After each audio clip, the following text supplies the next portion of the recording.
Okay, so here we are. I'm going to show you how to set up the Leyden jar activity.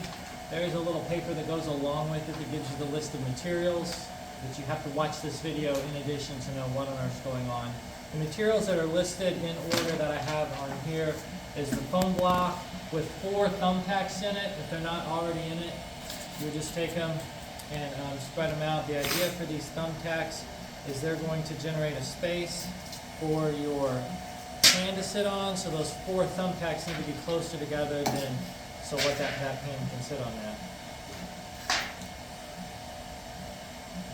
You need a jar of salt water. These are the jars we're going to use. We'll have salt. All you do is just get a little pinch of salt, just a little pinch of salt, and put it in the jar. I'm going to go put some water in this, so just a second. So if you're a complete slob like me and really bad at filling these up, you might want to grab some paper towels and dry this off. But we have sinks in the back of our room here. You can fill this up and make sure to dry it off. Everything with static works better when it's dry. That's why we do static in the winter time. And you're going to want to try to dry this off. Now the next thing on your list there is a paper clip with lid and the nail. So here's the nail with the lid in it. The idea is this thing screws on here. Be careful, this can still spill, but it's less likely to spill. And the idea of the paper clip is we have issues with these nails getting corroded in the salt water.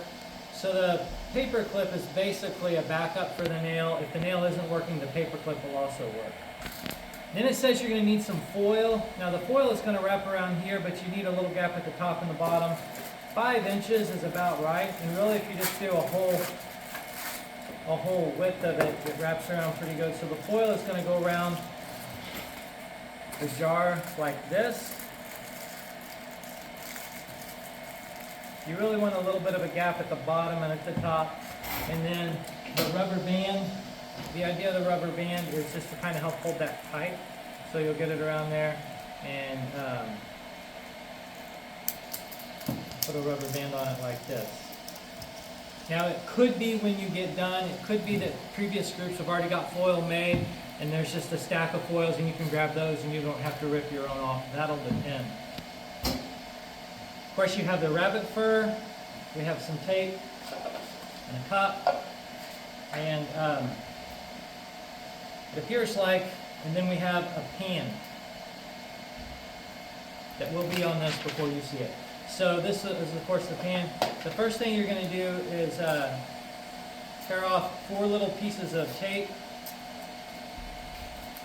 This is extremely similar, this part of the process, to what you did when you made the electrophorus.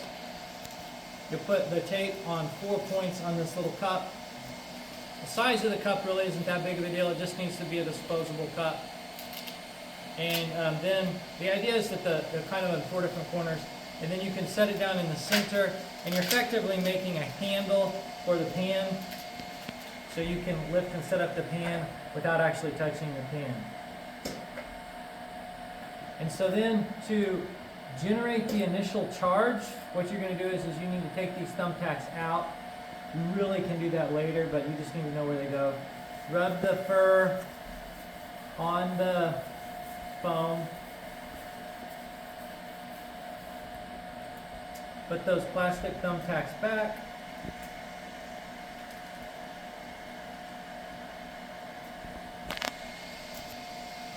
And then you're going to set the pan on here.